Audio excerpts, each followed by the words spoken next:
बार Garand करने के उपरांत मैंने सभी राजपत्रित अधिकारियों की और थाना प्रभारियों की इन सबकी मैंने देर रात्रि में मीटिंग की थी और यहाँ के क्राइम पैटर्न के बारे में, यहाँ की भौगोलिक स्थिति के बारे में, यहाँ की अन्य परिस्थितियों के बारे में, ट्रैफिक के बारे में, बहुत सारी चीज़ों के बारे में मैंने सभी थानाध्यक्षों से और संबंधित अधिकारियों से डिस्कस किया था।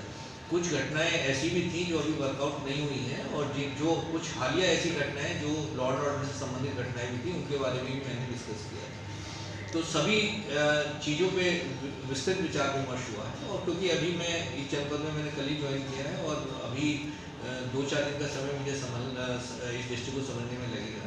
जो पुराने कप्तान साहब की जो प्राथमिकताएं थी उन्हें साथ लेते हुए, क्योंकि वो बेसिक प्राथमिकताएं हैं, उन्हें साथ लेते हुए जो नई परिस्थिति है उसे करने के लिए जो कुछ भी हम प्लानिंग करेंगे उसके तहत हम आगे कार्रवाई करेंगे।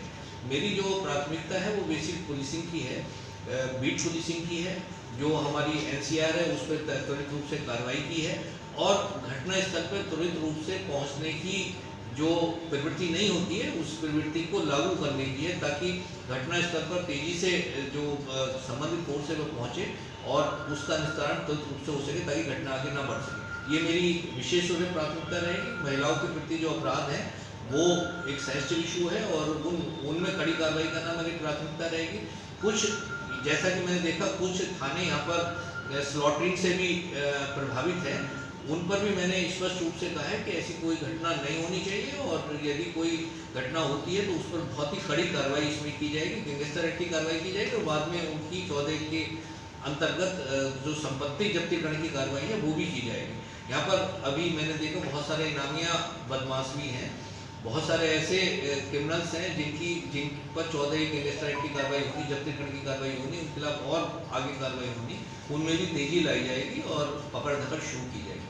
सर, पिछले हफ्ते 10 दिन के अंदर बहुत ताबड़तोड़ हत्याएं हुई और लूट की घटनाएं हुई, तो इस पर नियंत्रण किस तरह से लगाया जाएगा? पुराने क्लास से करके और नए पर कैसे? देखिए, जैसा मैंने आपसे पहले ही कहा, आपके कहने से पहले ही कहा कि कुछ नवीन घटनाएं नवीन परिदृश्य में हुई हैं और कुछ उसमें उसका जो एंगल है वो प्रधानी के जो चुनाव है आगामी उनको दृष्टिगत रखते हुए भी उसमें कुछ एंगल आया है। इन सबको दृष्टिगत रखते हुए एक तो निरोधात्मक कार्रवाई बहुत तेजी के साथ की जाएगी, इफेक्टिवली की जाएगी और जो घटनाएं हैं इनमें गिरफ्तारी तेजी से की जाएगी, जो अनवर्कआउट घटनाएं उन्हें वर्कआउट किया जाएगा और जो छोटी छोटी घटनाओं में त्वरित कार्रवाई जैसे मैंने कहा उसे बहुत तेजी से की जाएगी ताकि जो घटनाएं हैं वो बड़ा रूप ना ले सके। सर, राजस्व की बात से बहुत सी कानून व्यवस्था खराब जाए, उसके लिए सर क्या नियंत्रण है और थानों पर किस तरह से नियंत्रण लगाया जाएगा भीड़ यहाँ मुख्यालय तक ना आए? देखिए, बेसिकली जो राजस्व का जो विवाद होता, खेती का जो मेड़ का जो विवाद होता, वो जब खेत फसल बोई जाती है तब ज़्यादा रूप लेता है, जिससे आपने देखा है, क्योंकि जमीन खाली रहेगी तभी। इस समय बरसात का समय, मेरे विचार से उस तरह के विवाद इस समय कुछ कम होंगे।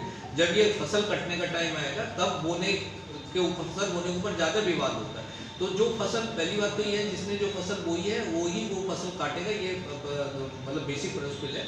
और राजस्व का जो विवाद है वो राजस्वी सुलझाएगा, उसमें पुलिस केवल शांति व्यवस्था को कायम रखेगी।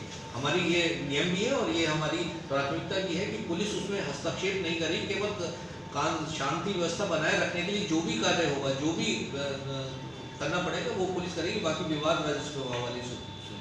सर, कोरोना काल में जैसे कंटेनमेंट जोन में पुलिसिंग के लिए क्या व्यवस्था रहेगी, क्योंकि बहुत सी अभी शिथिलता थी इस मामले में?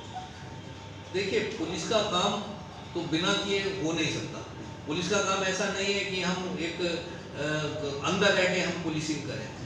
सारे प्रिकॉशंस लेते हुए, चाहे वो मास्क लगाने का हो, चाहे सैनिटाइजेशन का हो, उन सारे प्रिकॉशंस को लेते हुए हम अपनी पुलिसिंग करेंगे। जो गाइडलाइंस है उनके तहत रहते हुए और उनके संयमों का पालन करते हुए हम अपनी पुलिसिंग में तेजी लाएंगे और कार्रवाई क्रिमिनल्स के खिलाफ करेंगे।